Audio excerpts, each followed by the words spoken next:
You ask Tiger to solve. This deals with linear equations with one unknown. The final result is r equals 11 over 200. Let's solve it step by step. Simplify the expression. Find the greatest common factor of the numerator and denominator. Factor out and cancel the greatest common factor. Group like terms. Multiply the coefficients. Simplify the fraction.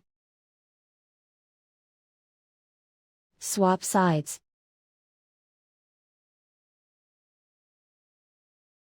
Isolate the r. Divide both sides by 800. Simplify the fraction.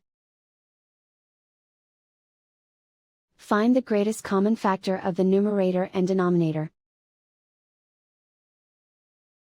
Factor out and cancel the greatest common factor. And so the final result is r equals 11 over 200.